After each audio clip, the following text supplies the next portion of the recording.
রাসূল সাল্লাল্লাহু আলাইহি ওয়াসাল্লাম বলছেন, কিয়ামত পর্যন্ত আমার উম্মতের মধ্যে একটি দল হকের উপরে চিরকাল বিজয়ী থাকবে। এই অবস্থায় তাদের উপরে কিয়ামত চলে আসবে, পরিত্যাগকারীরা তাদের কোনো ক্ষতি করতে পারবে না। ওইভাবেই তাদের উপরে কিয়ামত কায়েম হবে। চিরদিন আমার উম্মতের মধ্যে একটি দল কিয়ামত পর্যন্ত হকের উপরে বিজয়ী থাকবে। আল্লাহ সুবহানাহু ওয়া তাআলা বলছেন, ওয়া মিম্মান খালাকনা উম্মাতুন ইয়াহদুনা বিল হক ওয়া বিহি ইয়াদিলুন। আল্লাহ বলছেন সূরা আরাফের 181 আয়াতে, আমার সৃষ্টির মধ্যে একটি দল হকের উপরে থাকবে। আল্লাহ বলছেন একটি দলের কথা। কয়টি? একটি দল।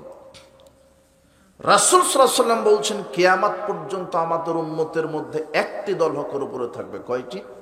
একটি। কিন্তু আল্লাহ বলছেন ইসলামের মধ্যে অনেক দল ফিরকা তৈরি হবে, সৃষ্টি হবে, শয়তান সৃষ্টি করবে। আল্লাহ বলছেন আমার মনোনীত জীবন ব্যবস্থা ইসলাম, আর ইসলামকে বাদ দিয়ে যারা অন্য ফিরকা, অন্য মতবাদ, অন্য ইজাম মেনে চলবে, তাদের নিকট থেকে আমি কিছু কবুল করব না। আল্লাহ বলছেন আমার দিন মনোনীত ইসলাম। আবার আল্লাহ বলছেন ইন্নাল্লাযীনা ফাররাকু দীনাহুম ওয়া কানু শিয়াআ, এই দিন ইসলামকে এক শ্রেণীর মানুষ নিজেদের স্বার্থের জন্য টুকরা টুকরা করবে, বিভক্ত করবে, বিভিন্ন ফেরকায় বিভক্ত করবে। এটা আল্লাহ বলে দিয়েছেন। দিন ইসলামকে মানুষ কি করে ফেলবে? টুকরা টুকরা করে ফেলবে, বিভিন্ন দল উপদলে বিভক্ত করবে। এটা আল্লাহ বলছেন। আল্লাহ বলছেন আমার পক্ষ থেকে মনোনীত দিন ইসলাম। আবার আল্লাহ বলছেন এই ইসলামকেই মানুষ খণ্ড বিখণ্ড করে দিবে, বিভিন্ন ফেরকায় বিভক্ত করবে। কিন্তু আল্লাহ আবার বলছেন খণ্ড যতই হোক, এই সব খণ্ডের মধ্যে, সব দল উপদলের মধ্যে কিয়ামত পর্যন্ত কয়টি দল হকের উপরে থাকবে? একটি। আল্লাহ সব বলে দিচ্ছেন। সূরা ইমরানের মধ্যে বলছেন আমার মনোনীত দিন ইসলাম। আবার ইমরানের মধ্যে, সূরা ইমরানের মধ্যে বলছেন ইসলামকে বাদ দিয়ে যারা অন্য কোনো দল, অন্য কোনো মতবাদ, অন্য কোনো ইজাম, অন্য কোনো ধর্ম মানবে, তাদের নিকট থেকে আমি কিছু কবুল করব না। আবার আল্লাহ বলছেন আমার মনোনীত দিন ইসলাম। কিন্তু সূরা আনামের 159 আয়াতে বলছেন মানুষ শয়তানের প্ররোচনায় পড়ে এই ইসলামকেই বিভিন্ন দলে দলে কি করে ফেলবে? ভাগ করে ফেলবে। আবার আল্লাহ বলছেন ইসলাম যত দলেই ভাগ হোক, মিম্মান খালাকনা উম্মাতুন ইয়াহদুনা বিল হক, চিরদিন হকের উপরে থাকবে একটি মাত্র দল। কয়টি দল? একটি দল। রাসূল সাল্লাল্লাহু আলাইহি ওয়াসাল্লাম হবু এই কথাই বলেছেন। আব্দুল্লাহ ইবনে আমর রাদিয়াল্লাহু আনহু বলছেন রাসূল সাল্লাল্লাহু আলাইহি ওয়াসাল্লাম বলেছেন লা ইয়াতিয়ান্না উম্মতি মা তাআলা বানি ইসরাইল, আমার উম্মতের ওই অবস্থা হবে যে অবস্থা বানি ইসরাইলের হয়েছিল। হাজওয়ান নাআল বিন নাআল, যেমন দুই পায়ের জুতা মানুষের সমান, ইহুদি খ্রিস্টান যেমন হবে মুসলমানেরা তেমন হবে। হাত্তাইন কানা মিনহুম মান আতা উম্মাহু আলানিয়া, যদি বানি ইসরাইলরা তাদের মায়ের সাথে জেনা করার মতো পাপ করে থাকে, লা কানা ফি উম্মতি মা ইয়াসনাউ যালিক, তাহলে মুসলমানেরাও মায়ের সাথে জেনার মতো পাপ করবে। তার একটা পাপ সুদের পাপ। রাসূল সাল্লাল্লাহু আলাইহি ওয়াসাল্লাম বলছেন দিরহাম রিবা ইয়াকুলহু রাজুল ওয়া হুয়া ইয়ালাম আসাদ্দু মিন সিত্তাতি সালাসিনা জিনিয়াতান, কোন পুরুষ ব্যক্তি যদি জেনে শুনে 1 দিরহামে 1 টাকা সুদ খায়, তাহলে 36 বারেরও বেশি জেনা করার মতো পাপ করল। রাসূল সাল্লাল্লাহু আলাইহি ওয়াসাল্লাম বলছেন আর রিবাউ সাবনা জুজান, সুদের পাপের 70টি স্তর আছে। আইসারুহা ইয়ানকাহ রাজুলুম মাহু, সবচেয়ে সুদের ছোট পাপ হলো নিজের মায়ের সাথে জেনা করা। তাহলে আল্লাহর নবী বলছেন ইহুদিরা যদি মায়ের সাথে জেনা করে, মুসলমানেরাও করবে। তো সুদের প্রতিষ্ঠাতাই তো ইহুদি, পৃথিবীতে সুদী অর্থনীতি তৈরি করেছে ইহুদিরা, আর ইহুদিদের অর্থনীতি আপনি মেনে নেন। আপনি হাজী সাহেব হওয়ার পরও ব্যাংকের সাথে লোনের ব্যবসা করেন, আপনি আবার আহলে হাদিস দাবি করেন। কথা বুঝেন না? ও মনে করেছে শুধু রাফালাই দেয়, পায়ের সাথে পার জোরে আমিন মেরে দিলেই খাঁটি আহলে হাদিস। কিন্তু জম্মের সুদখোর, গাঁজাখোর, বিড়িখোর, সিগারেটখোর, জর্দাখোর। কথা বুঝেন নি? মনে ও হলো আহলে মুনাফিক। কোন বিড়িখোর, সিগারেটখোর, জর্দাখোর, ঘুষখোর, চোর, দুর্নীতিবাজ আহলে হাদিস হতে পারে না। ও টাটকা আহলে মুনাফিক একটা। জোরে আমিন বলবে সালাতে, আর বেটিকে ল্যাংটা করে শিক্ষা সফরে পাঠাবে, ও হলো আহলে মুনাফিক। জোরে আমিন বলবে সালাতে, রাফালে দেন করবে সালাতে, আর বউকে মার্কেটে পাঠাবে, ঈদের বাজার করতে পাঠাবে, হলো মুনাফিক। ও মনে করেছে শুধু আমিন খাঁটি আহলে হাদিস।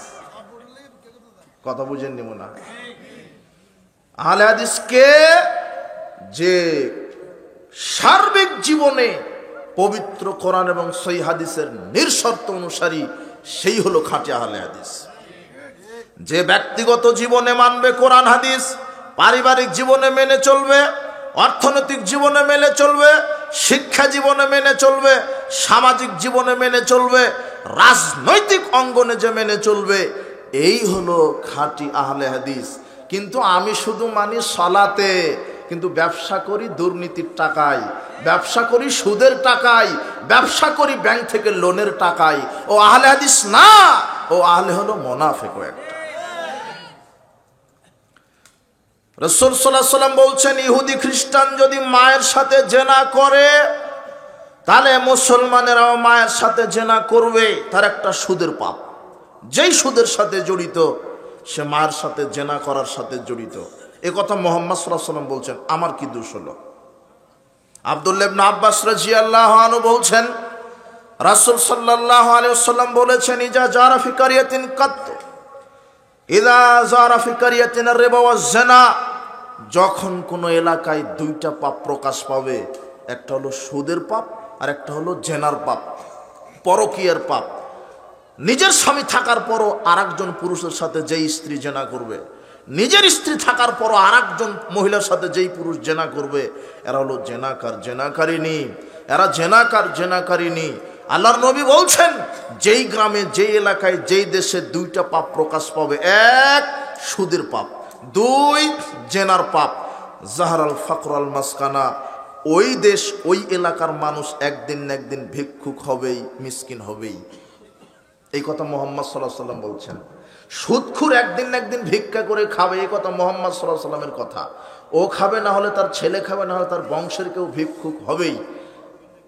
এটা আল্লাহ বলছেন, ইয়ামহাকুল্লাহুর রিবা, আমি সুদকে সংকুচিত করে দিয়েছি, ধ্বংস করে দিয়েছি। যে সুদ খাবে সেই ধ্বংস হবে, এই কথা আল্লাহ বলছেন।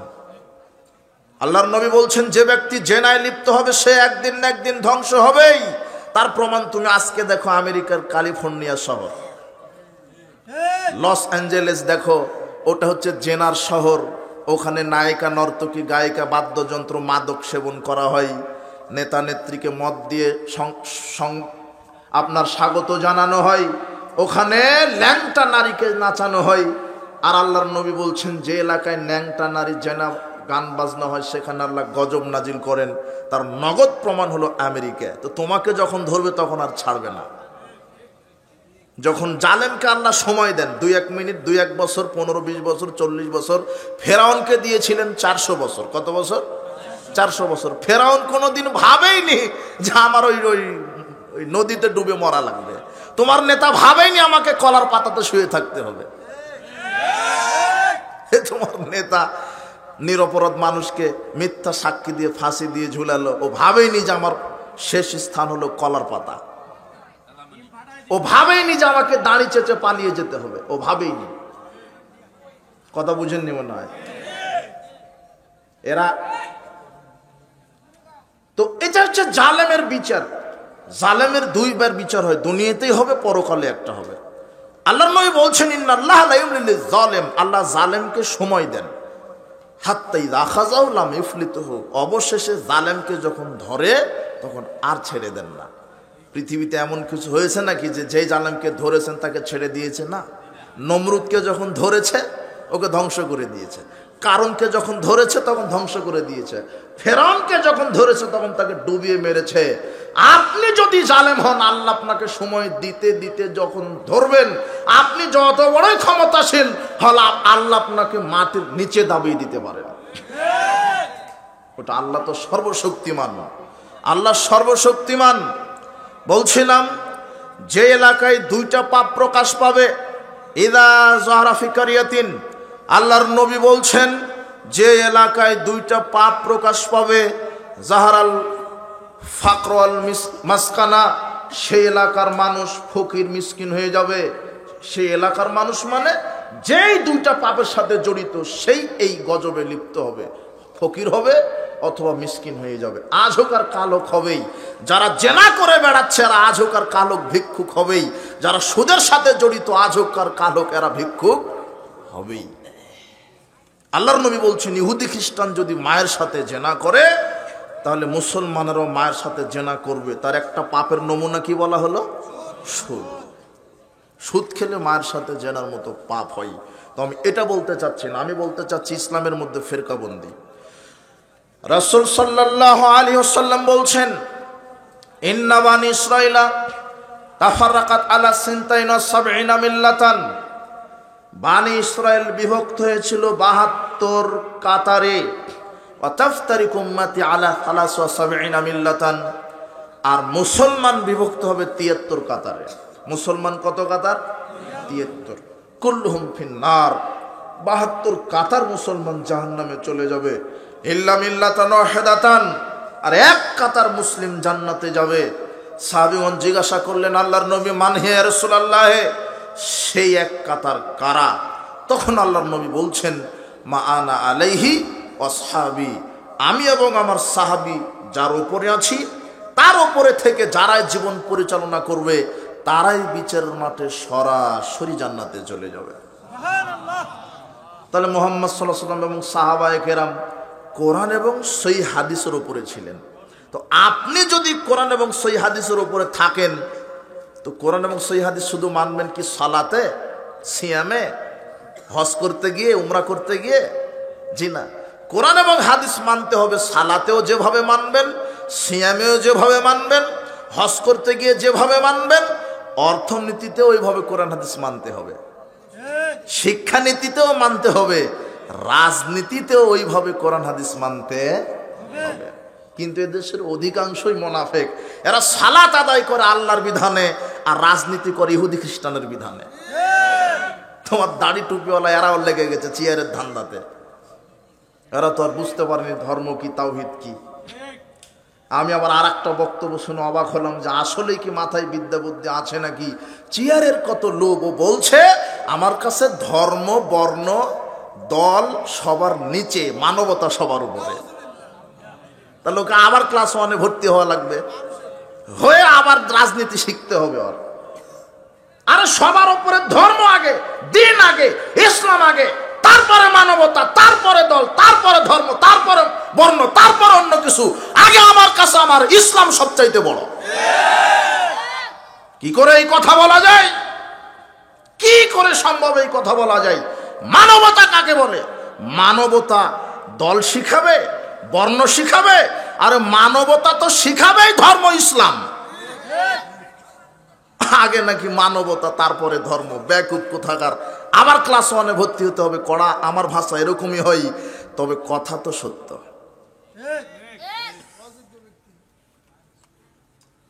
শুধু দুদিনের চেয়ারে থাকবে তাই, অথচ এর কোনো স্থায়িত্ব নেই। একজন চেয়ারে বসবে আর একজন লাথি দিয়ে নামাবে, এই হলো প্রতিযোগিতা, এর নাম হলো গণতন্ত্র। আর এর পিছনে আপনি ছুটেন, এটা একটা পচাতন্ত্র, একটা বাসি দুর্গন্ধতন্ত্র, একটা চুরিতন্ত্র, হত্যাতন্ত্র, মামলাতন্ত্র, ডাকাতি তন্ত্র। এটা একটা, এই তন্ত্রের উপরে ভিত্তি করে শোনেন, ইসলাম বাংলার জমিনে কায়েম হবে ইসলামী তরিকায়। কিয়ামত পর্যন্ত ইহুদি খ্রিস্টানের এই পথভ্রষ্ট তরিকায় ইসলাম কায়েম হতে পারে না কোনোদিন ইনশাআল্লাহ। ইসলামিক খেলাফা কায়েম হবে। এই দেশে রাজনীতি করা ফরজ, যারা রাজনীতি করছেন আমি বলছি আপনারা করেন রাজনীতি, কোনো আপত্তি নাই, কিন্তু রাজনীতি করতে হবে মুহাম্মদ সাল্লাল্লাহু আলাইহি ওয়াসাল্লামের রাজনীতি। রাজনীতি করেন, রাজনীতি তো করতে হবে, আপনাকেই ক্ষমতায় থাকতে হবে। আর ইসলাম কোনোদিন, ইসলামের নীতি কোনোদিন নেতার পরিবর্তন করা নয়। ইসলামের নীতি হলো নীতির পরিবর্তন করা। নেতার পরিবর্তন হয়ে কি লাভ যদি রাষ্ট্রীয়ভাবে ঘুষ, দুর্নীতি, মাদকতা, সুদের অর্থনীতি, ব্যাংক থাকে, তো নেতার পরিবর্তন হয়ে কি লাভ হলো? নীতির পরিবর্তন দরকার। আর আমরা আগামীতে দলীয় সরকার কামনা করি না, আল্লাহর কাছে বলবো, আল্লাহ এমন একটা নির্দলীয় নেতা বাংলার জমিনে পাঠিয়ে দেন যিনি সব দলের মধ্য থেকে চুরি, বাটপাড়ি, জেনা, ব্যভিচার সবগুলিকে লাথি মেরে সব আল্লাহর তাওহীদকে প্রতিষ্ঠা করবে, এমন একটা নেতা আমাদের সামনে পাঠিয়ে দাও। আমরা এই দোয়াটা করি। ইসলাম নীতির পরিবর্তন চাই, নেতার নয়। আপনি ক্ষমতায় থাকেন, শুধু ইসলামের দাবি কি? এদেশের নেতা হবে আলেম ওলামা, এদেশের সংসদে 300টা সিটে বসে থাকবে, নেতা হবে, এমপি মন্ত্রী হবে আলেম ওলামা, আর এই দেশের সংবিধান হবে কোরআন আর হাদিস, কুল্লু খালাস, সব শেষ। তখন আর কোরআন হাদিস যদি সংবিধান হয়, তখন মাওলানা সাহেব আর বক্তব্য দিয়ে বলা লাগবে না বাবারা সুদ খায় না, সুদ লাথি মেরে কবর দেওয়া হবে। তখন কোরআন হাদিস যদি সংবিধানে থাকে, তখন আর এইভাবে বলা হবে না বাবাজিরা তোমরা, এই যুবক যুবতী তোমরা জেনা করো না। তখন এমনিতেই ছেলেদের পড়াশোনার ব্যবস্থা আলাদা হবে, নারীদের পড়াশোনা আলাদা হবে।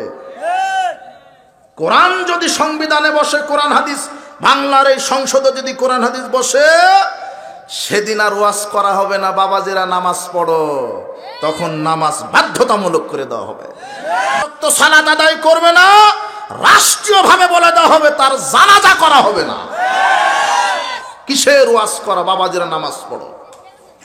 কোরআন যদি সংবিধানে বসে, তাহলে বেনামাজিদেরকে হয় ফাঁসি দিবে, না হলে চিরকাল জেলখানায় বন্দি করে দিবে। এটা হলো ইসলাম।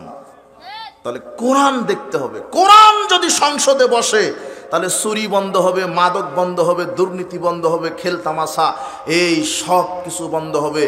এই সংবিধান আমরা চাই।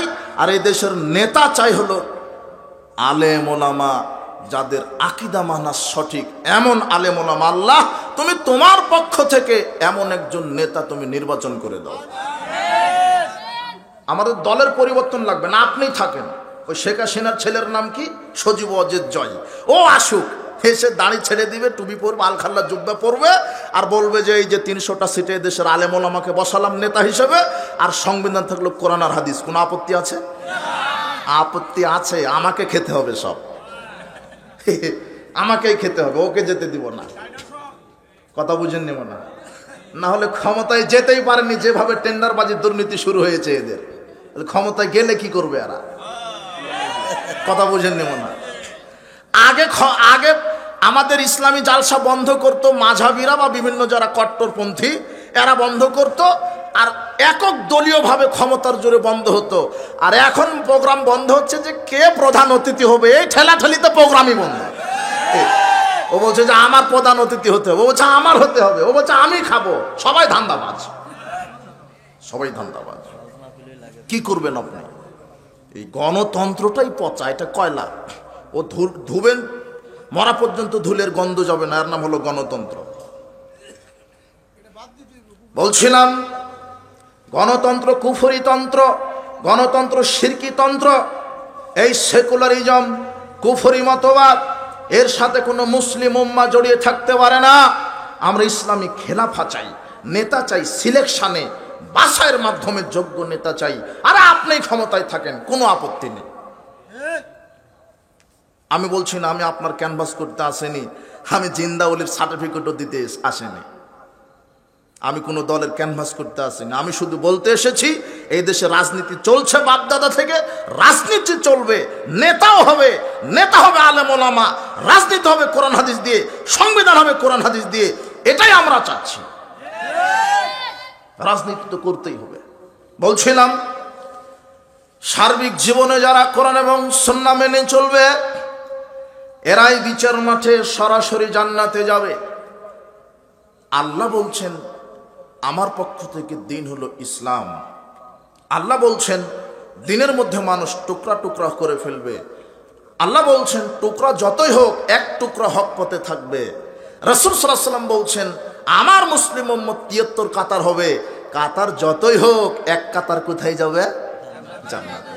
কাতার যতই হোক কিয়ামত পর্যন্ত কয় কাতার হকের উপরে বিজয় থাকবে? এক কাতার। কিন্তু আজকে দেখেন ইসলামের মধ্যে কত দল মতবাদ। আর 1981 সালের সরকারি জরিপে শুধু বাংলাদেশে পীরের সংখ্যা ছিল 2,98,000। কোনো পীরকে দেখতে পারে না। এক পীর আর এক পীরের মুরিদকে বলছে কাফের। ওদেরই ফতোয়া তোরা কেউ মুসলমান না। আবার দুদিন আগে সাদ এবং জুবায়ের গ্রুপ লাঠি নিয়ে নামলো মাঠে, এ বলছে ও কাফের, ও বলছে এ কাফের। ওদের ফতোয়াতে ওরাই কেউ মুসলমান না। কথা বুঝে নিব না, অবাক কথা। শুধু সরকারি জরিপ, এটা তো 1981 সালের। এখন গণনা করলে কত হবে? শুধু পীরতন্ত্রে যদি এরকম চলে। এরপরে আছে খারেজি, শিয়া, মুরজিয়া, মুতাজিলা, জাহামিয়া, জাবরিয়া, ইসমাইলা, মাতরুদিয়া, মুআত্তিলা, মাযহাবের নামে হানাফি, শাফি, মালিকি, হাম্বলি। এরপরে আছে তরিকার নামে কাদেরিয়া, চিশতিয়া, নকশবন্দিয়া, মুজাদ্দিদিয়া, আটরশি, সরসিনা, মাইজ ভান্ডারি, কুতুববাগ, রাজারবাগ, চন্দ্রপুরি, ফুলতলি। কত মাযহাবের নামে, তরিকার নামে কত মাজার খানকা আছে। এক একটা ইসলামের নামে দল, সবাই বলছে মুসলিম। কাদেরি যারা তারাও বলছে মুসলিম, কাদিয়ানি যারা তারাও বলছে মুসলিম, তো খারেজি যারা তারাও বলছে মুসলিম। তো যত দল জন্মগ্রহণ করেছে ইসলামের নামে সবাই বলছে মুসলিম। কিন্তু আল্লাহ তো বলছেন এক দল থাকবে হকের উপরে। কিন্তু আল্লাহর নবী বলছেন যতই দল হোক এক দল তো থাকবে হকের উপরে বিজয়ী, আর এক দল তো জান্নাতি। সেই দল কোনটা? সেই দল হলো ওই দল। ওই দলের নাম বলা হয়নি, শুধু বলা হয়েছে বৈশিষ্ট্যের কথা। বৈশিষ্ট্য কি? যারা সালাতে কোরআন হাদিস মানবে, রাজনীতিতেও যারা কোরআন হাদিস মানবে, যারা সিয়ামে মুহাম্মাদের তরিকা মানবে, যারা রাজনীতিতেও মুহাম্মাদের তরিকা মানবে, তারাই হচ্ছে কিয়ামতের মাঠে সরাসরি জান্নাতি দল। সব জায়গাতে যারা মুহাম্মদ সাল্লাল্লাহু আলাইহি ওয়াসাল্লামকে মেনে চলবে, সব জায়গাতে। কিন্তু অধিকাংশ মানুষই মুনাফিক। সালাত আদায় করে রাসূলের তরিকায়, কিন্তু ব্যবসা করছে শয়তানের তরিকায়, রাজনীতি করছে কুফরি মতবাদে, আবার সালাত আদায় করছে ব্যক্তির দোহাই দিয়ে, বাপ দাদার দোহাই দিয়ে, অন্য দলের দোহাই দিয়ে। আরে বেটা, বাপ দাদা কিসের? দোহাই চলবে একজন মানুষের, তার নাম মুহাম্মদ সাল্লাল্লাহু আলাইহি ওয়াসাল্লাম। বাপ দাদা আবার এখানে কি? এগুলো হচ্ছে এক একটা দল। আবার এই যে টঙ্গীর মাঠ নিয়ে মারামারি, তাবলিগ জামাত ও যদি বলছে যে ওই মাঠ আমি দখল, এই মাঠ আমি দখল। আবার বলছে যে টঙ্গীর মাঠে গেলে হজর নাকি হয়ে যাবে। হয় কি করে? ইসলামের নামে কত ফেরকাবন্দি চালু হয়েছে মানুষকে ধোঁকা দেওয়ার জন্য। বিশ্বাস করেন, যারা মাদক খায়, জেনার সাথে জড়িত, সুদ ঘুষ দুর্নীতির সাথে জড়িত, যারা মানুষ হত্যার সাথে জড়িত, যারা চুরি দুর্নীতির সাথে জড়িত, এদের কাছে শয়তান নেই। কেন? এদের কাছে শয়তান বিজয় হয়েছে। শয়তান আছে শুধু টুপি দাঁড়িওয়ালার ভিতরে। কি করে এদের সালাত ছেম ইবাদতকে নষ্ট করা যায়, এই ধান্দায় শয়তান ইসলামের ভিতরে ঢুকে গেছে। একজন সালাত আদায়কারী সালাতকে কিভাবে নষ্ট করবে, সিয়াম পালনকারী সিয়ামকে কিভাবে নষ্ট করবে, কোরআন তেলাওয়াতকারী কোরআন তেলাওয়াত কিভাবে নষ্ট করবে। কেন? মদখোরের কাছে শয়তান থেকে কি লাভ? যে মদ খাচ্ছে ও তো শয়তান। কথা বুঝেন নেব না?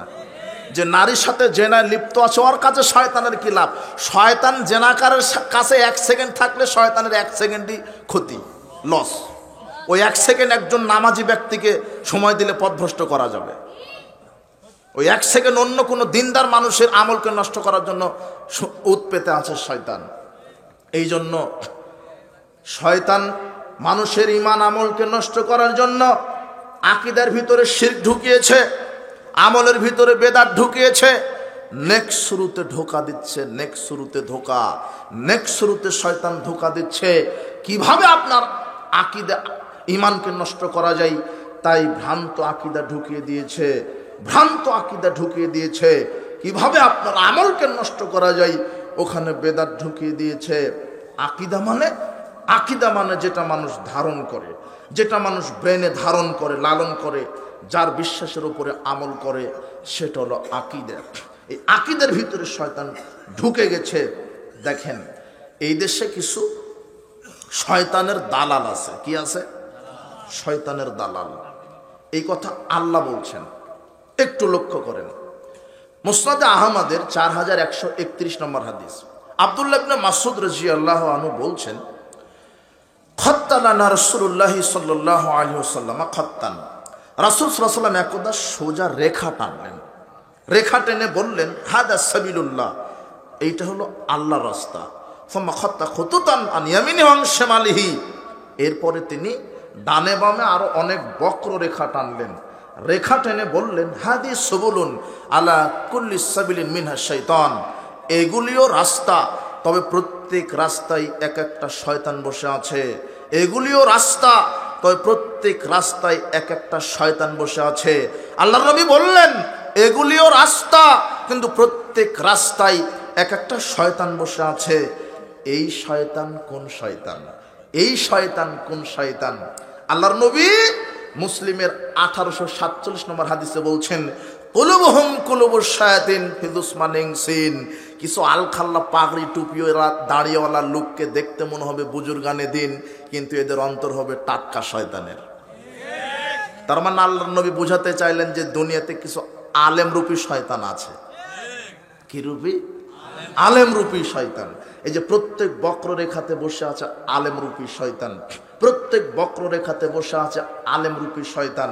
দেখেন আর একটা হাদিস এবারত করলে স্পষ্ট হবেন, সহিহ বুখারীর 3606 নম্বর হাদিস, আল্লাহর নবী বলছেন, শোনো, দুআতুন ইলা আবওয়াবি জাহান্নাম, জাহান্নামের দিকে ডাকার জন্য কিছু বক্তা বের হবে। কি বের হবে? বক্তা। কিছু আলেম, কিছু দায়ী বের হবে, যারা মানুষকে বক্তব্য দিয়ে ওয়াজ করে কোথায় নিয়ে যাবে? অবাক একটা কথা আল্লাহর নবী বললেন, আশ্চর্য কথা। হুযায়ফা ইবনুল ইয়ামান বলছেন রাদিয়াল্লাহু তাআলা আনহু, তিনি বলছেন, আল্লাহর নবী কি কথা শোনালেন, বক্তা আবার কি করে শ্রোতাকে ওয়াজ করে জাহান্নামে নিয়ে যাবে? এরকম কি আলেম হবে? সিফহুম লানা, ওই আলেমের পরিচয় আমাদেরকে বলেন তো, ওই আলেমের পরিচয় আমাদেরকে বলেন তো। তখন আল্লাহর নবী বলছেন, হুম মিন জিলদাতিনা ইয়াতাকাল্লামুনা বিআলসিনাতিনা, তারা হবে মুসলমান, তারা কোরআন হাদিস থেকেই বক্তব্য দিবে। কোথায় থেকে বক্তব্য দিবে? কোরআন হাদিস থেকে বক্তব্য দিবে। কিন্তু আশ্চর্য একটা কথা, মান আজাবাহুম ইলাইহি কাযাফু ফিহা, আল্লাহর নবী বলছেন, এই বক্তার বক্তব্য শুনে যারা আমল করবে তারাই জাহান্নামে চলে যাবে। কিন্তু বক্তা তো কোরআন হাদিস থেকে বক্তব্য দিবে। এখন আবার কি হলো? আবার কি অবস্থা? বক্তা কোরআন হাদিস থেকেই বক্তব্য দিবে, কিন্তু ওই বক্তব্য শুনে শ্রোতারা কোথায় চলে যাবে? জাহান্নাম। তার মানে কি কোরআন হাদিস জাহান্নামের দিকে নিয়ে যাওয়ার জন্য এসেছে? না। তো ঘটনা কি? ঘটনা হলো এই, আল্লাহ নিজে বলছেন সূরা বাকারার 26 নম্বর আয়াতে, ইউদিল্লু বিহি কাসীরা ওয়া ইয়াহদি বিহি কাসীরা, আল্লাহ বলছেন এই কোরআন পড়েই বহু মানুষ পথভ্রষ্ট হবে, এই কোরআন পাঠ করেই বহু মানুষ হেদায়েত পাবে। দেখেন কোরআন পাঠ করেই বক্তা জনগণকে মুশরিক বানাচ্ছে। এই যত খানকা, মাজার, ওরস, দরগার যারা দাড়ি টুপি পাগড়িওয়ালা শয়তান, এরাই হলো ইবলিশের এজেন্ট, দালালেরা। এরাই খানকা, মাজার, শিরকের ফ্যাক্টরি তৈরি করে এদেশের হাজারো লক্ষ কোটি মানুষের ঈমানকে চুরি করছে। এরা কোরআনের দলিল দিচ্ছে যে এই যে মাজারে যে পীর শুয়ে আছে, এই পীরের সুপারিশ ছাড়া জান্নাত হবে না। পীর ধরা ফরজ, এটা কোরআনে আছে। পীর ধরা কি ফরজ, এটা কোথায় আছে? কোরআনে। দেখেন দলিল দিচ্ছে বক্তা সাহেব, আলেম, ও দলিল দিচ্ছে। আল্লাহর নবী বলছেন বক্তা কোথায় থেকে ওয়াজ করবে? কোরআন থেকেই। দেখেন বক্তা কোরআন থেকেই দলিল দিচ্ছে পীর ধরা ফরজ। কি? ইয়া আইয়ুহাল্লাযীনা আমানুত্তাকুল্লাহ ওয়াবতাগু ইলাইহিল ওয়াসিলা, হে বিশ্বাসীগণ আল্লাহকে ভয় করো আর ওয়াসিলা ধরো, মানে পীর ধরো। ওয়াসিলা মানে কি? পীর। আয়াত ঠিক আছে, কিন্তু মৌলানা সাহেব বিকৃত করে দিল অর্থটা। ওয়াসিলা মানে পীর নয়। আল্লাহর নবী সাহাবীদেরকে বলছেন ওয়াসিলা মানে ঈমান, আমল, আল্লাহর গুণবাচক নাম, সৎ ব্যক্তির দোয়া। ওয়াসিলা মানে ঈমান। ঈমানের ওসিলায় আল্লাহর নৈকট্য চাইবেন। ওই যে সারা আলাইহিস সালাম স্বৈরাচারী বাদশার নিকটে যখন গেলেন, তখন স্বৈরাচারী বাদশাহ সারা আলাইহিস সালামকে ভোগ করতে চাইলেন, ঘটনা মনে পড়ছে না? তখন সারা আলাইহিস সালাম বললেন আমাকে একটু সময় দেন। ফাকামাত তাওয়াদ্দা, সারা দাঁড়িয়ে অজু করলেন, এরপরে 2 রাকাত সালাত আদায় করে আল্লাহর কাছে বললেন আল্লাহুম্মা ইন কুনতু আমানতু বিকা ওয়া বি রাসূলিকা ওয়া হাসানতু ফারজি ইল্লা লা যাওজি ফালা তুসাল্লাত আলাইয়াল কাফির। আল্লাহ, আমি যদি তোমার উপরে ঈমান এনে থাকি, তোমার রসুলের উপর ঈমান এনে থাকি, আর আমার সতীত্ব আমার স্বামী ব্যতীত সবার নিকট থেকে যদি হেফাজত করে থাকি, তাহলে কাফেরের উপরে তুমি আমাকে বিজয় করো, আমার সতীত্বকে তুমি রক্ষা করো। এই যে দেখেন, সারা আলাইহিস সালাম পীরের উসিলাই ক্ষমা চাইলেন, বিপদ থেকে বাঁচতে চাইলেন, না ঈমানের উসিলাই আল্লাহর কাছে বাঁচতে চাইলেন? তাহলে ঈমানের উসিলাই কার কাছে বাঁচতে চাইতে হবে? আল্লাহর কাছে। আর ওসিলা মানে সৎ আমল, ঈমানও সৎ আমল। ওই যে 3 জন ব্যক্তি ঝড় বৃষ্টির কবলে পড়ে কোথায় লুকালো? গর্তে। উনজুর আমালান ইদ আমিলতুহু লিল্লাহি সলিহাতান। তখন তারা পরস্পরকে বলছে, শোনো আমাদের জীবনে কি কি সৎ আমল ঘটে গেছে, তার উসিলাই আল্লাহর কাছে আমরা একটু সাহায্য চাই, যদি আল্লাহ সাহায্য করেন। তখন একজন বলল, আল্লাহ আমি বৃদ্ধ পিতা মাতার খেদমত করতাম। আর একজন বলল, আল্লাহ আমি ওই আমার চাচাতো বোন ছিল, আমি তাকে ভোগ করতে চেয়েছিলাম, তোমাকে ভয় করে ভোগ করিনি। আর একজন বলল, আল্লাহ আমি দিনমজুরি নিয়েছিলাম, তাকে তো পারিশ্রমিক দিয়েছিলাম, আরও তার পারিশ্রমিক আমি খাটিয়ে খাটিয়ে গরু রাখাল তাকে দিয়েছিলাম, শুধু তোমাকে খুশি করার জন্য। এই 3 জন আমরা যদি সৎ আমল করি শুধু তোমাকে খুশি করার জন্য, এই সৎ আমলের উসিলাই তুমি আমাদেরকে বিপদ থেকে বাঁচিয়ে দাও। আল্লাহ তাদের পাথর সরিয়ে তাদেরকে বাঁচিয়ে দিলেন। কি ওরা কি পীরের উসিলাই বাঁচতে চেয়েছিল? কিসের উসিলাই? সৎ আমলের উসিলাই। যে পীরের মুরিদ হলে নাকি পাপ ক্ষমা করে দিবে পীর সাহেব। ওই যে পতিতালয়ের নারী কুকুরকে পানি দান করালেন, পীর ক্ষমা করেছিল পতিতালয়ের পাপ না আল্লাহ? তো যে আল্লাহ পতিতালয়ের নারী পাপ ক্ষমা করতে পারে, সেই আল্লাহ আমাকে ক্ষমা করবে না? এখন আপনাকে এই যে শয়তান ইবলিশের দালাল, এরা বলছে যে না, পীরের মুরিদ হতে হবে, পীরের কাছে সাহায্য চাইতে হবে। এদেশে একটা পীর আছে মায়েজ ভান্ডারী পীর, এদেশে একটা পীর আছে 8 রশির পীর।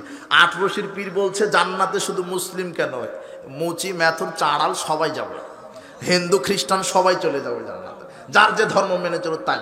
এখন দেখবেন 8 রশি পীরের মাজারে হিন্দুরাও খাসি মানত করে গিয়ে, মানে এটা ব্যবসা। কি করে পেট বাঁচাইয়ে রাখতে হবে, ফতোয়া যেটাই হোক, ও জান্নাত জাহান্নাম পরে, আগে পেট বাঁচাতে হবে। কথা বুঝেননি মনে? আর মায়েজ ভান্ডারী পীর ওই শতবর্ষের আলোকে, যুবক তোমরা একটু পড়ো, মায়েজ ভান্ডারী পীর শতবর্ষের আলোকে একটা বই আছে, এদেশেই পাবে তুমি। 160 পৃষ্ঠাতে একটা ঘটনা লেখা আছে। ওখানে লেখা আছে হলো এই যে মায়েজ ভান্ডারী পীরের মুরিদ চট্টগ্রাম রাঙ্গুনিয়া কোদালা পাহাড়ে কাঠ কাটতে গেছে।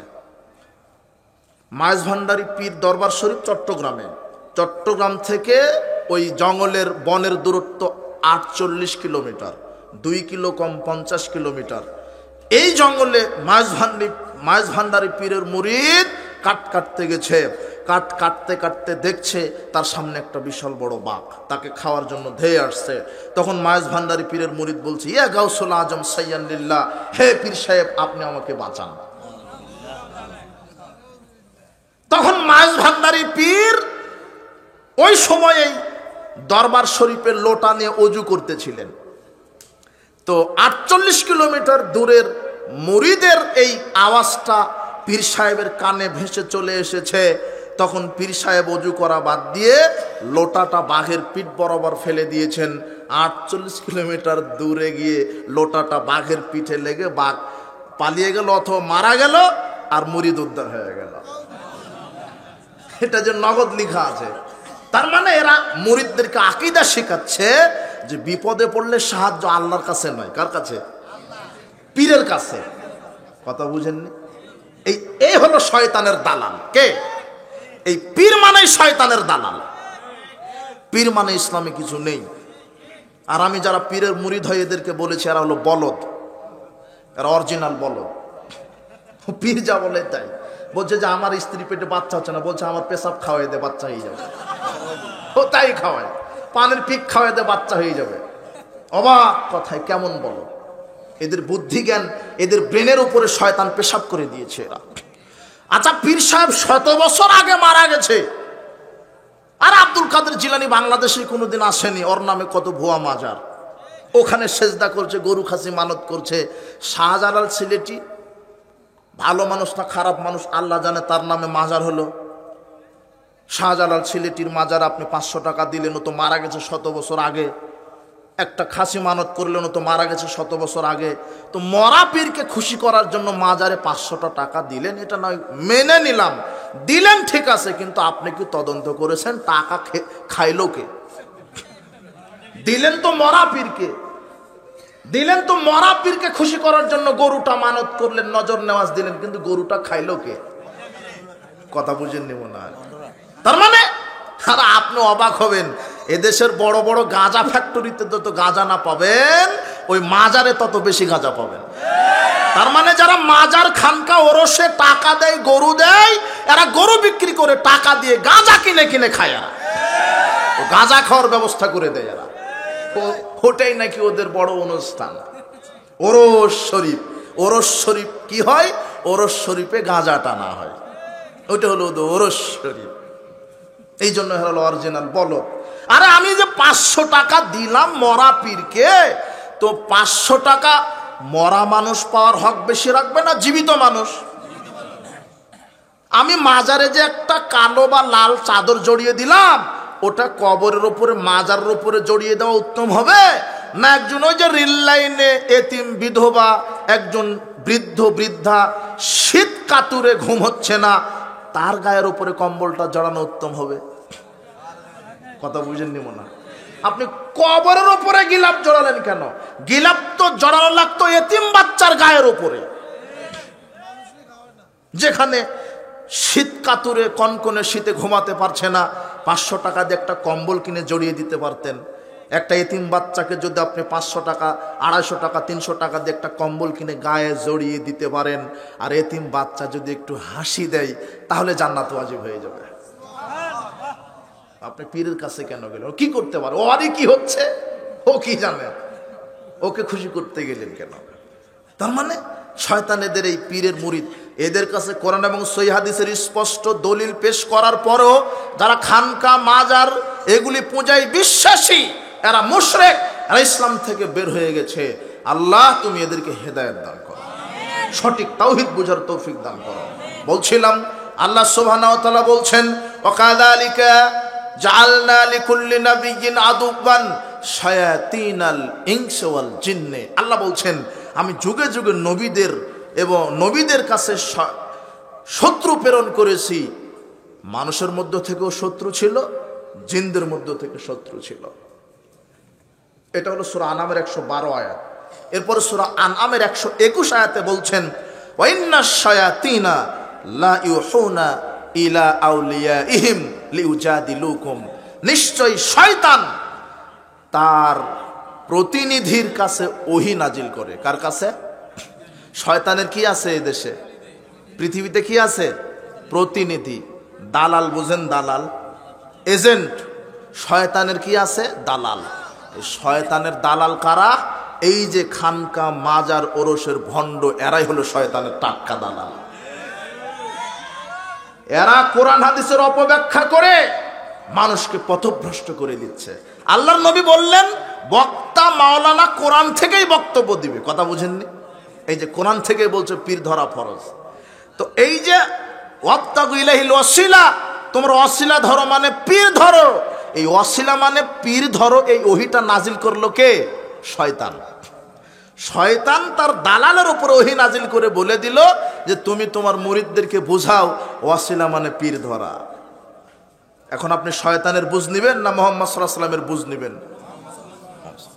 এইভাবে কোরআন হাদিসকে বিকৃত করে মানুষকে মুশরিক বানাচ্ছে। বলছিলাম এইভাবেই এদেশে পৃথিবীতে ইসলামের নামে এত দল মতবাদ তৈরি হওয়ার একটা মৌলিক কারণ হচ্ছে কোরআন সুন্নাহ নিজেদের মতো করে বোঝা, নিজেদের মতো করে ব্যাখ্যা দেওয়া। এই জন্যই এত দল। অথচ কোরআন নাজিল হয়েছে কার উপরে? রাসূল সাল্লাল্লাহু আলাইহি ওয়াসাল্লামের উপরে। কাদের সময়ে? সাহাবীদের সময়ে। তা রাসূল সাল্লাল্লাহু আলাইহি ওয়াসাল্লামের বুঝ নিবেন না শয়তানের বুঝ নিবেন? রাসূল সাল্লাল্লাহু আলাইহি ওয়াসাল্লামের। এই জন্য শয়তান তার দালালদেরকে ওহী নাজিল করে, আর শয়তানের দালালি হলো এই যে ভণ্ড যারা, এই যে পথভ্রষ্ট আলেম, এরাই শরীয়তকে বিকৃতি করছে। মিথ্যা ফজিলতের ধোঁকা। এদেশে একটা দাওয়াতি কাফেলা কাজ করে, যার ভিত্তি হলো মিথ্যা, যে বলছে আমার কাছে তাবলিগ জামাতের এই শরীয়ত প্রকাশ পেয়েছে স্বপ্নের মাধ্যমে। তাহলে এদেরকে বুঝাবেন কি দিয়ে আপনি? স্বপ্নের মাধ্যমে নাকি এসেছে এই তাবলিগ জামাতের তরিকা? আরে স্বপ্নে আসা তো বহু দূরের কথা, স্বপ্নে পাওয়া তো বহু দূরের কথা। মুহাম্মদ সাল্লাল্লাহু আলাইহি সাল্লামের তরিকাকে বাদ দিয়ে যদি এখন অন্য কোন নবীর তরিকাকে মানেন, তবু আপনি জাহান্নামে যাবেন। রাসূল সাল্লাল্লাহু বলছেন লাউ বাদালাকুম মূসা, এই সাহাবারা শোনো, এখন যদি মূসা তোমাদের মাঝে আসে, ফাত্তাবাতুমুহু, আর মূসার ইত্তেবা যদি করো, ওয়া তারাকতুমুনি, আর আমি মুহাম্মদ সাল্লাল্লাহু আলাইহি সাল্লামের ইত্তেবাকে যদি তোমরা ছেড়ে দাও, আমার সুন্নাহ আমার তরিকাকে যদি তোমরা ছেড়ে দাও, লা দালালতুম আন সাওয়াইস সাবিলা, তাহলে তোমরা পথভ্রষ্ট হয়ে যাবে। যেখানে মুহাম্মদ সাল্লাল্লাহু আলাইহি ওয়াসাল্লামের স্ট্যান্ডিং তরিকা সুন্নাহ দিন থাকতে পৃথিবীর অন্য কোন নবীর দিন তরিকা চলে না, পৃথিবীর অন্য কোন নবীর মতবাদ, অন্য কোন নবীর তরিকা চলে না, সেখানে স্বপ্নে পাওয়া পথভ্রষ্ট ভ্রান্ত তরিকা কি করে বাংলার জমিনে চলতে পারে? কি করে চলতে পারে? আপনি কাকে কি বোঝান? আরে মুহাম্মদ সাল্লাল্লাহু আলাইহি ওয়াসাল্লামের তরিকা থাকতে মুসার দিন চলছে না, মুসার তরিকা চলছে না। দিন বলা ভুল হলো, সব নবীর দিন একই, ইসলাম, কিন্তু তরিকা বিভিন্ন জনের বিভিন্ন ছিল। যেখানে মুহাম্মদ সাল্লাল্লাহু আলাইহি ওয়াসাল্লামের তরিকা থাকতে অন্য কোন নবীর তরিকা চলছে না, সেখানে বড় হুজুরের তরিকা চলবে? মাজারের, কবরের, পীরের, ওলিয়া উলিয়া, গাউস কুতুব, স্বপ্নে পাওয়া দিন ধর্ম চলবে না, যেখানে অন্য কোন নবীর তরিকাই চলছে না। এরা বলে কি? পাগলেরা বলে কি? এরা আবার এরা চালু করেছে সব মন গড়া কথা, বলছে যে কি চিল্লেই যেতে হবে।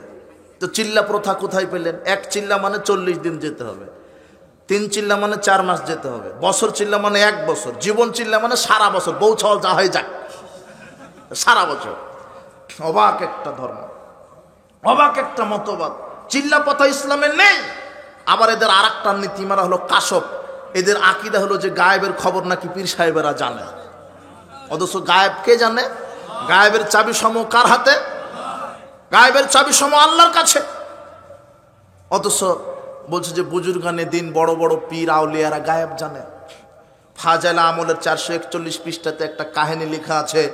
আবু ইয়াজিদ কুরতুবী তিনি বলছেন যে কেউ যদি 70,000 বার লা ইলাহা ইল্লাল্লাহ বলতে পারে, তাহলে তাকে আর জাহান্নাম স্পর্শ করবে না।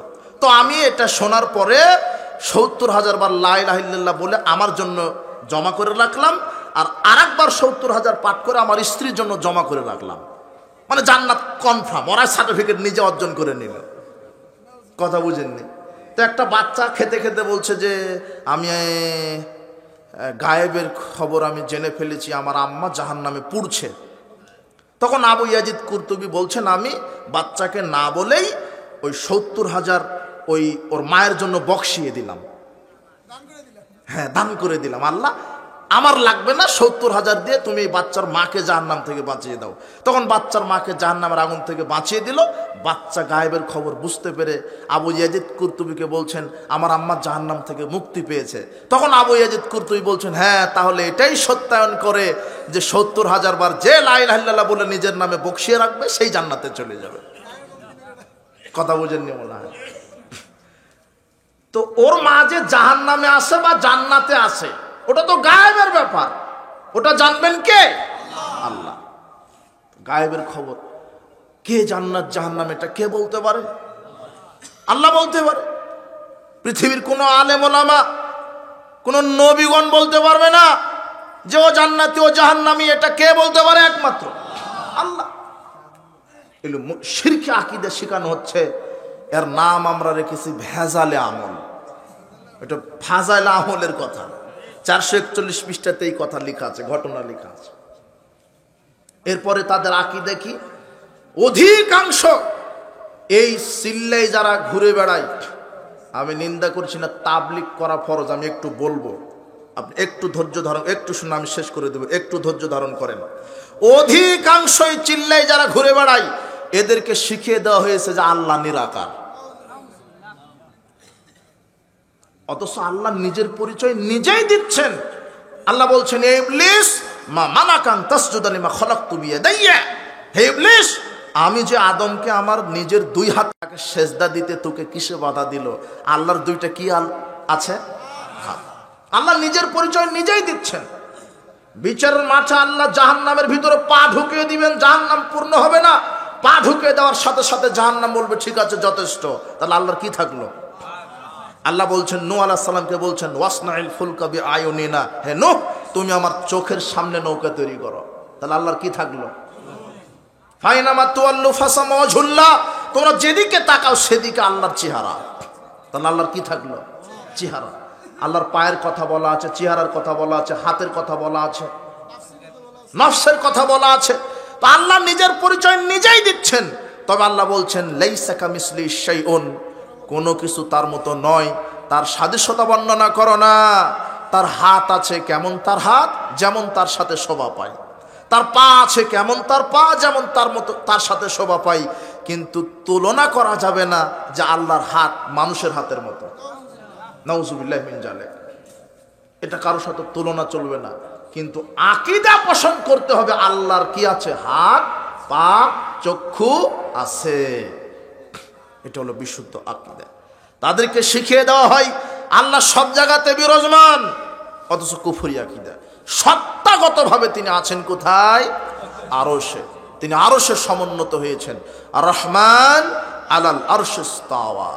কোরআন মাজিদে অনেক আয়াতে আল্লাহ এই কথা বলেছেন। কোরআন হাদিসের পরিষ্কার অর্থে আমাদেরকে বিশ্বাসী হতে হবে। আল্লাহ সুবহানাহু ওয়া তাআলা যেভাবে তিনি কোরআন হাদিস অবতীর্ণ করেছেন ওইভাবে আমাদেরকে বিশ্বাস করতে হবে।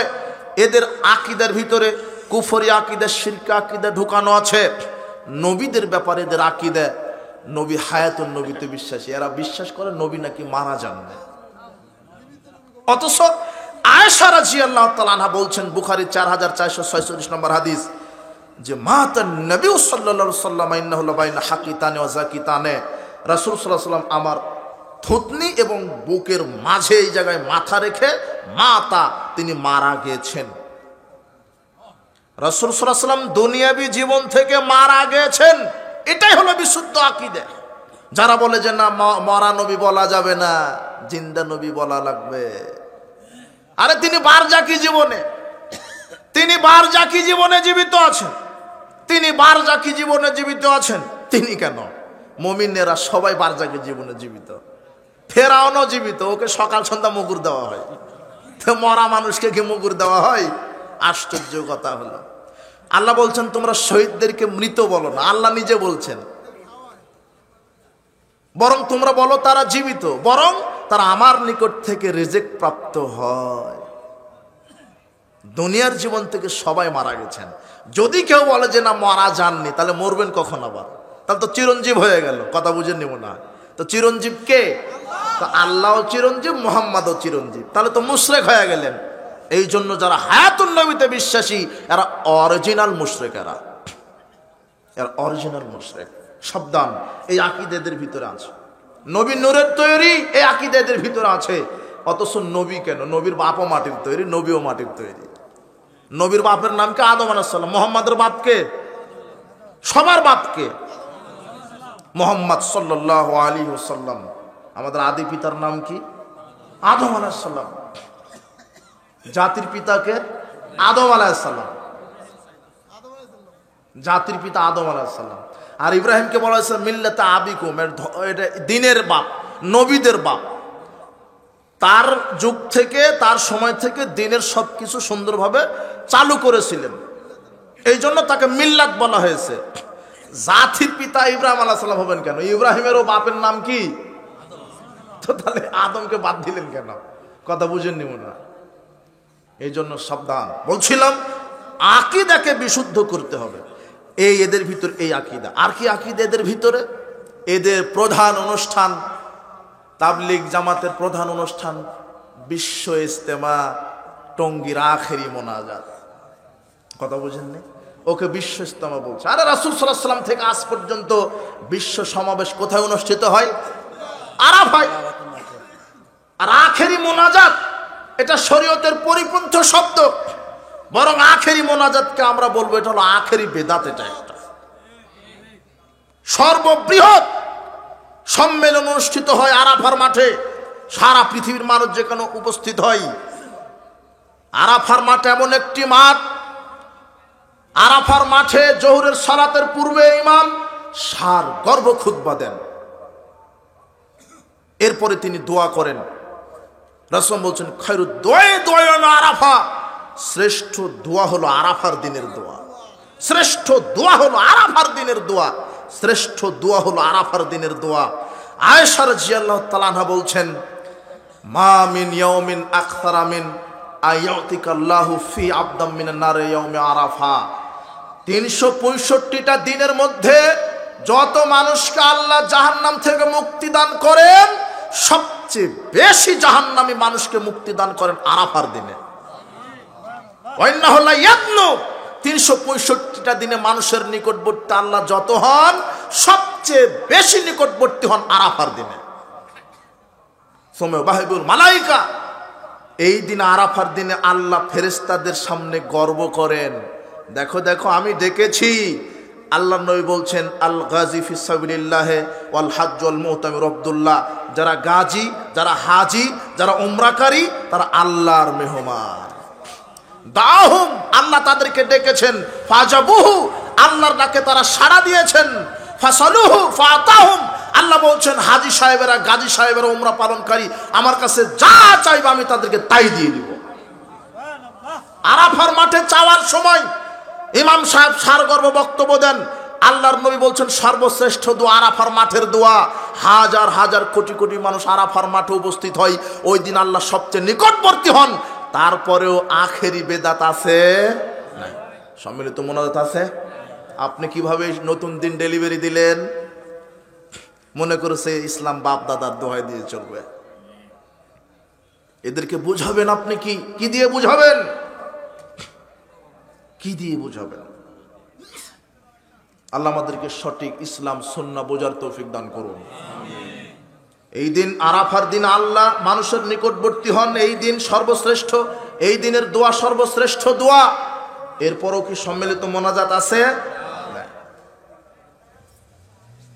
এই টং বিশ্ব ইজতেমা কথাটা ভুল, আখেরি মোনাজাত এই কথাটাও ভুল। এখান থেকে ফিরে আসবেন। এদের আকীদা পচা আকীদা, সবার আকীদা খারাপ কথা বলছি না, কিন্তু এদেরকে প্রশিক্ষণের মাধ্যমে এই ভ্রান্ত আকীদাগুলি ঢুকিয়ে দেওয়া হচ্ছে। এটা ভ্যান চালক ফতোয়া দিচ্ছে যে টঙ্গীর মাঠে গেলে হজ হয়। কে শিখালো এটা? ওই যে ইবলিশের দালাল আছে, ওই করে দিয়েছে। কথা বুঝেননি? এদেশে দাওয়াতি তাবলিগ একটা বই আছে, দাওয়াতে তাবলিগ একটা বই আছে, ওদেরই লেখা। 85 পৃষ্ঠাতে লেখা আছে, প্রশ্ন করা হচ্ছে তাবলিগের বড় মূর্তিকে, মুফতি না মূর্তি, কি বলবেন একে? মূর্তি। মূর্তি একে প্রশ্ন করা হচ্ছে যে মক্কা মদিনা থেকে টঙ্গীর মাঠে মানুষ আসে কেন? তখন উত্তর দিচ্ছে যে মক্কার কাবা ঘরে 1 রাকাত সালাত আদায় করলে নেকি হয় 1 লক্ষ গুণ, আর টঙ্গীর মাঠে 1 রাকাত সালাত আদায় করলে নেকি হয় 49 কোটি গুণ। কথা এলো শয়তানের এজেন্ট, দালাল। এই ওহিটা নাজিল করে দিল কে ডেলিভারি দিতে বলেছে? একে শয়তান। মেরে দাও ফতোয়া। কোথায় কাবা ঘর যেখানে সব নবীরা তওয়াফ করেছেন, সালাত আদায় করেছেন, আর টঙ্গীর মাঠে মানুষ পেশাব পায়খানা করে রাখে, পেশাব করে ঢেল টিস্যু ফেলে দেয়, ওখানে নাকি 49 কোটি নাকি হবে। এরা পাগল নাকি? কথা বুঝেননি মনে হয়। আল্লাহ আমাকে হকটা বোঝার তৌফিক দান করুন। টঙ্গীর মাঠে কেন? কাবা ঘরে গিয়ে যদি 7 তবক দিয়ে ফিরে আসেন তবু হজ হবে না। 1 সেকেন্ডের জন্য হলো আরাফার মাঠে পা দিতে হবে। আরাফার মাঠে যতক্ষণ পা না দিচ্ছেন হজের 1 নেকিও হবে না। আরও বলছে যে টঙ্গীতে গেলেই হজ। একে বুঝাবে কি দিয়ে? বুঝাবেন কি দিয়ে? এদের আর একটা কথা, এদের শুধু হ্যাঁ বাচক শব্দের দাওয়াত, না বাচক না, শুধু ফজিলত আর ফজিলত। অথচ আল্লাহ বলছেন ভালো কাজের আদেশ দাও, মন্দ কাজের নিষেধ করো। কিন্তু এরা মন্দ কাজের নিষেধ নেই, শুধু ফজিলতের বয়ান। হ্যাঁ বাচক, টঙ্গীর মাঠে আখেরি মোনাজাত হয়, কি আখেরি মোনাজাতে কি ইমাম সাহেব বলতে পারে না যে মূর্তি পূজার শিরক, মোড়ে মোড়ে যত মূর্তি আছে ভেঙে দাও? ওই কথা বললে ওর কল্লা থাকবে না, ও দাওয়াতি থাকবে না। কথা বুঝেননি? জনগণ যেরকম চায় সেরকম মোনাজাত মেরে দেয়। তোমার মুফাসসির জনগণ যেরকম বক্তব্য চাচ্ছে ওইভাবে বক্তব্য দিচ্ছে। তোমার মুফাসসিরের সামনে নাকি 10 লক্ষ মানুষ বসে থাকে। বেটা আমি বলে গেলাম, তোমার মুফাসসির শুধু জাতির সামনে আধা ঘন্টা বেদাতে গুরুর বক্তব্য দিক, আধা ঘন্টা মানুষের সামনে বলুক এইটা বেদাত, এইটা বেদাত, এটা রাসূল সাল্লাল্লাহু আলাইহি ওয়াসাল্লাম করেননি, করলে জাহান্নামে যেতে হবে। দেখো তোমার বক্তা মুফাসসির 2 চোখে সরষা ফুল দেখবে, সামনে 5000 লোক শ্রোতা পাবে না। জনগণ যেভাবে চায় ওভাবে বক্তব্য দিচ্ছে। আশ্চর্য কথা। আহলে হাদিস নামটা মুখে উচ্চারণ করাটাই জিহাদ। আহলে হাদিস পরিচয় দেওয়াটাই বাপের বেটার পরিচয়। আমি সালাফি, আমি আহলে হাদিস, আমি কারো মতবাদ মানি না একমাত্র মুহাম্মদ সাল্লাল্লাহু আলাইহি ওয়াসাল্লামের আদর্শ ছাড়া। আহলে হাদিস তারাই যারা ফাঁসির কাষ্ঠে ঝুলতে রাজি কিন্তু চুপে আমিন বলতে রাজি নয়। আহলে হাদিস তারাই যারা বুকে বুলেট খেয়ে রক্ত ঝরিয়ে দিবে তবু রাফাল আদাইন পায়ের সাথে পা মেলানো বন্ধ করবে না, জোরে আমিন বলা ছাড়বে না।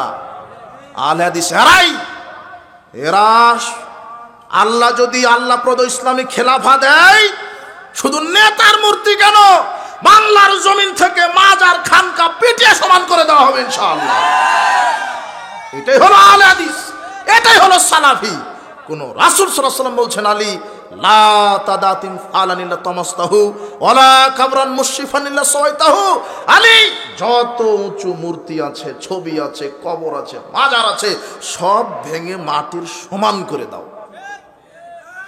শুধু 5 আগস্টে তো যুবকেরা নেতার মূর্তি ভেঙেছে। এই যুবকেরা যদি সঠিক তাওহীদ বুঝতো, নেতার মূর্তির সাথে মাজার খানকা ওরস এগুলিকেও সমান করে ছেড়ে দিতে পারে। আমরা এতে বিশ্বাসী। যেদিন বাংলার জমিনে তাওহীদের উপরে গণবিপ্লব ঘটবে, যেদিন বাংলাদেশের মানুষ 16 কোটি মানুষ এক মুখে উচ্চারণ করবে, যেদিন সকল বিধান বাতিল করো, ওহির বিধান কায়েম করো, সেই দিন বাংলার জমিন ইসলামের পতাকা কায়েম হবে ইনশাআল্লাহ। সেই দিন ওই বুলেট ব্যালট দিয়ে সুর আসবে ক্ষমতায়। বুলেট ব্যালট দিয়ে ইসলাম কায়েম হবে না, বুলেট ব্যালট দিয়ে জাহেলিয়াত কায়েম হবে। এক বলছে না ফ্যাসিস্ট তাড়িয়েছে, তুমি আবার বুলেট ব্যালট মেরে দেখো আর একটা ফ্যাসিস্ট চলে আসবে। তুমি কিছুই বুঝোনি। তুমি বলছিলাম এই জন্য তাওহীদি চেতনা নিয়ে আসতে হবে ভিতরে, ইসলামী চেতনা নিয়ে আসতে হবে। আর ইনশাআল্লাহ আহলে হাদিস যুব সমাজ সেটা করিয়ে দেখে দিবে ইনশাআল্লাহ, দেখে দিবে ইনশাআল্লাহ। আমরা এতে বিশ্বাসী, এতে আমরা বিশ্বাসী। বলছিলাম যে ধর্মের দোহাই দিয়ে শয়তান ধোঁকা দিচ্ছে। আহলে হাদিসরা যদি এই পৃথিবীতে না থাকতো, মানুষ শিরক বিদআত আর খানকাকে ধর্ম মনে করে বসে থাকতো। আহলে হাদিস হতে গেলে বুকের পাটা লাগে। শিরক বিদআতের বিরুদ্ধে অগ্নিঝরা বক্তব্য দিতে হবে, শিরক বিদআত কবর দিতে হবে, মানুষের চোখে বেদাত শিরক ধরিয়ে দিতে হবে, সুন্নাহর বাতি জ্বালিয়ে দিতে হবে। এই জন্য আহলে হাদিসের জন্ম হয়েছে ইনশাআল্লাহ। যুব সমাজকে জাগতে হবে। বলছিলাম এই যে ফজিলতের ধোঁকা মেরে দিচ্ছে, বলছে যে কেউ যদি জামাতে 1 ওয়াক্ত সালাত আদায় করে তাহলে 3,35,54,432 গুণ নেকি। অথচ মুহাম্মদ সাল্লাল্লাহু আলাইহি ওয়াসাল্লাম বলছেন 27 গুণ। ওরা বলছে মোহাম্মদ আবার কে, আমাদেরটা চালাও।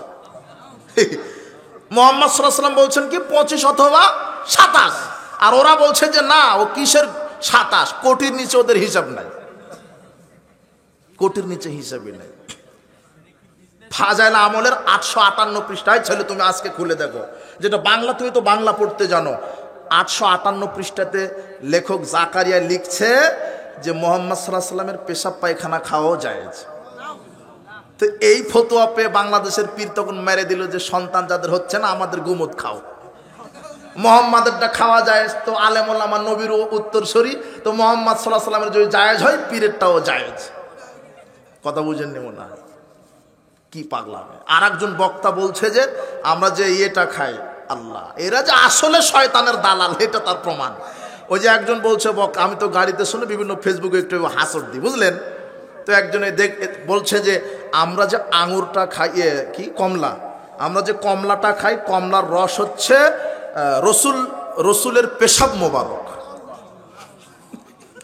কি বলবেন, এরা তো আসলে শয়তানের দালাল, কি বলবেন? দেখো এটা নেটে মনে আছে, ফেসবুকে আছে, ছাড় তোমরা পাবে। এটা রসুলের পেশাব মোবারক, কমলার রস নাকি রসুলের পেশাব মোবারক। এক একটা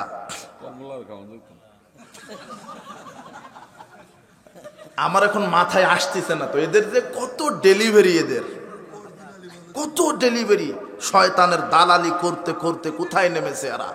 তো বলছিলাম শুধু ফজিলতের বয়ান, আরে তাবলিগ করতে হবে, আমি তাবলিগ করাকে অস্বীকার করছি না, কিন্তু এদের দেখবেন, এদের মেম্বারের উপরে ব্যাগের ভিতরে ফাজাইলে আমল ঠিক থাকে, কিন্তু থাকে না কোরআন হাদিস, থাকে না। অথচ আল্লাহ বলছেন, ইয়া আইয়ুহার রাসূল বাল্লিগ মা উনজিলা ইলাইকা মির রাব্বিক, হে রাসূল তুমি প্রচার করো আমার পক্ষ থেকে যেটা নাজিল হয়েছে। আল্লাহর পক্ষ থেকে কি এসেছে? ফাজাইলে আমল না কোরআন আর হাদিস? তাহলে আমাকে প্রচার করতে হবে কি? কোরআন আর হাদিস। রাসূল সাল্লাল্লাহু আলাইহি ওয়াসাল্লাম বলছেন, বাল্লিগু আন্নী ওয়ালাউ আয়া, আমার পক্ষ থেকে একটা আয়াত জানলেও সেটা প্রচার করো। বাল্লিগু, তোমরা প্রচার করে দাও। তাবলিগ করা হারাম নয়, নাজায়েজ নয়, তাবলিগ করা ফরজ, কিন্তু অবশ্যই সেটা হতে হবে কোরআন এবং সহিহ হাদিস। কোন বাপ দাদার তৈরি করা কোনো বই পুস্তক নয়, স্বপ্নে পাওয়ার তরিকা। বাহ, আল্লাহ এদেরকে সঠিক বুঝ দান করুন। এই ইসলামের নেক্সট শুরুতে এরা ধোঁকা দিচ্ছে, কত বেদাতি আমল, অথচ কোরআন হাদিস প্রচার করতে হবে। আল্লাহর নবী বলছেন, আমার পক্ষ থেকে যেটা তোমরা জানো একটা হলো প্রচার করে দাও। হাদিসু আন বানি ইসরাইল হারাজ, বানি ইসরাইলের কাহিনী বলো, তাফসীর করো, কোনো সমস্যা নেই, কোনো দোষ নেই। মান কাযাবা আলাইয়া, যে ব্যক্তি আমার উপর মিথ্যারোপ করবে ইচ্ছাকৃতভাবে, যে ব্যক্তি আমার উপরে মিথ্যারোপ করবে, ফালিয়াতাবাওয়া মাকআদাহু মিনান নার, তার থাকার জায়গা হবে কোথায়? জাহান্নাম। এই জন্য সাবধান। রাসূল সাল্লাল্লাহু আলাইহি ওয়াসাল্লাম নামে বানিয়ে হাদিস বলছে, ফজিলতের ধোঁকা দিচ্ছে। আহা, বলছে যে রাসূল সাল্লাল্লাহু আলাইহি ওয়াসাল্লাম বলেছেন, কেউ যদি জুমার দিন 80 বার দরুদ পড়ে তার 80 বছরের পাপ ক্ষমা। তখন আবার জিজ্ঞাসা করা হচ্ছে যে তার যদি 80 বছরের পাপ না থাকে, তো বলছে তার বাপ মায়ের 80 বছরের পাপ ক্ষমা। আবার বলা হচ্ছে তার বাপ মায়ের যদি 80 বছরের পাপ না থাকে, তখন বলছে যে সারা পৃথিবীর সব মুসলমানের পাপ ক্ষমা। কি ফতোয়া! অথচ জাল কথা। জুমার দিনে বেশি বেশি দরুদ পড়েন, এই হাদিস ঠিক, আল্লাহ তার উপরে সুপারিশ করবেন, ওয়াজিব হবে, এই হাদিস ঠিক। রাসূল সাল্লাল্লাহু আলাইহি ওয়াসাল্লাম বলছেন, যে ব্যক্তি মাগরিবের পরে 10 বার, ফজরের পরে 10 বার আমার উপরে দরুদ পড়বে, তার জন্য আমার সুপারিশ বিচার মাঠে ওয়াজিব হয়ে যাবে। এই হাদিস ঠিক, পড়েন। কিন্তু 80 বার শুধু আপনি চুক্তি করে নিলেন কেন? এগুলি সমাজে যে কত এই ফজিলতের ধোঁকা দিয়ে বেদাতে আমল চালু আছে, আমাদেরকে সেফ মানতে হবে কোরআন আর হাদিস, রসুলের সুন্নাহ মানতে হবে। এরাই কুলুকের ফজিলত বাহির করেছে। এরা বলছে যে কুলুকের ঢিলা যার যত বড়, নেকির পাল্লাতে কুলুকের ঢিলা নাকি আল্লাহ উঠে দেবে। পানি না, আগে কুলুক নিতে হবে, আবার কুলুক নিয়ে কি 40 কদম হাঁটতে হবে, এর নাচানাচি করা লাগবে। কি বেহায় একটা তরিকা এরা তৈরি করেছে। অথচ পানি থাকলে পানি যথেষ্ট, কুলুকের প্রয়োজন নেই। পানির বিকল্প হলো ঢিল টিস্যু, কথা বুঝেননি? কিন্তু 40 কদম হাঁটছেন, কাছাকাছি দিচ্ছেন। হাজী সাহেব চলে গেছে মক্কায়, গিয়ে পেশাব করে উহুদ পাহাড়কে নিয়েছে কুলুক হিসেবে। এখন বলছে কি ব্যাপার হাজী সাহেব, পাগল হলেন নাকি? তো পাগল আমি না, ফজিলত তো জানেন না। আল্লাহ উহুদ পাহাড়কে নেকির পাল্লাতে উঠিয়ে দিবেন, কেন উহুদ পাহাড় হল আমার কুলুকের ঢিলা। কি অবস্থা, কোথায় গেছে ধর্ম, চিন্তা করে। নষ্টামি, নোংরামিতে। শরীয়ত তো পাগল নয়, শরীয়ত সুশৃঙ্খল, সুশ্রী, সুন্দর। এমন শরীয়ত আল্লাহর পক্ষ থেকে মুহাম্মদ সাল্লাল্লাহু আলাইহি ওয়াসাল্লামের মাধ্যমে আমাদেরকে দিয়েছেন, বলেন আলহামদুলিল্লাহ।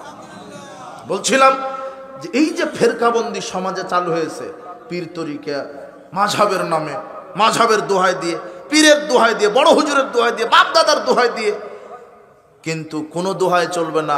একজন মানুষের দোহাই দিয়ে ধর্ম মানতে হবে, যার নাম মুহাম্মদ সাল্লাল্লাহু আলাইহি ওয়াসাল্লাম, কোরআন এবং সহিহ হাদিস। কাজেই এই মিথ্যা ফজিলতের ধোঁকা থেকে আমাদেরকে আল্লাহ নিরাপদে রাখুন। কোরআন হাদিস মেনে জান্নাত হবে। কোরআন হাদিস যদি উল্টাভাবে মানেন তাহলে পরিণাম জাহান্নাম। আর জাহান্নাম উদ্বানন হবে এক শ্রেণীর আলেমকে দ্বারা। সেই আলেম কারা? ওরা হলো শয়তানের দালাল। আলেম জাহান্নামে তার নাড়ি ভুড়ি চতুর্দিকে ঘুরবে। রাসূল বলছেন, মান সুইলা আল ইলমিন, যে আলেমকে কোনো প্রশ্ন জিজ্ঞাসা করা হলো, ফাকাতামাহু, জানার পরও সে ইলম গোপন করে রাখলো, আল জামাহুল্লাহু বিলিজামি মিন নারি ইয়াউমাল কিয়ামা, আল্লাহ তাকে জাহান্নামের লাগাম পরিয়ে দিবেন। তো আপনার আলেম হক কথা জানে, ইমামতি চলে যাওয়ার ভয় হক কথা বলতে পারে না। ইমামতি গেলে খাবে কে, তাই হক কথা বলতে পারে না। কাজেই আমাকে হক কথা বলতে শিখতে হবে। আল্লাহ সুবহানাহু ওয়া তাআলা আমাদেরকে কোরআন এবং সহিহ সুন্নাহর আলোকে রাসূল সাল্লাল্লাহু আলাইহি ওয়াসাল্লামের দিক নির্দেশিত তরিকায় চলে আমল করার তৌফিক দান করুন। আজকের ইসলামী সম্মেলনে যে যেখান থেকে এসেছিলেন, সর্বশেষ আপনাদেরকে আরেকটি ঘোষণা বার্তা, যে আহলে হাদিস আন্দোলন বাংলাদেশ আহলে হাদিস যুব সংঘ কর্তৃক আয়োজিত প্রত্যেক বছরের যে তাবলিগি ইজতেমা, এইবারের মহতারাম আমিরে জামাত প্রফেসর ডক্টর মোহাম্মদ আসাদুল্লাহ গালিবের নেতৃত্বে সভাপতিত্বে অনুষ্ঠিত হবে ফেব্রুয়ারির 13-14 বৃহস্পতি শুক্রবার তাবলিগি ইজতেমা। আপনাদের সেখানে আমন্ত্রণ, আহ্বান থাকলো, প্রত্যেকেই সেখানে যাবেন, সার্বিকভাবে সহযোগিতা করবেন, আল্লাহর কাছে দোয়া রাখবেন আল্লাহ সুবহানাহু ওয়া তাআলা যেন আমাদের এই তাবলিগি ইজতেমাকে কবুল করে নেন। আমিন। বারাকাল্লাহু ফিকুম। সুবহানাকাল্লাহি ওয়া বিহামদিক, আশহাদু আল্লা ইলাহা ইল্লা আনতা, আস্তাগফিরুকা ওয়া আতুবু ইলাইক। আসসালামু আলাইকুম।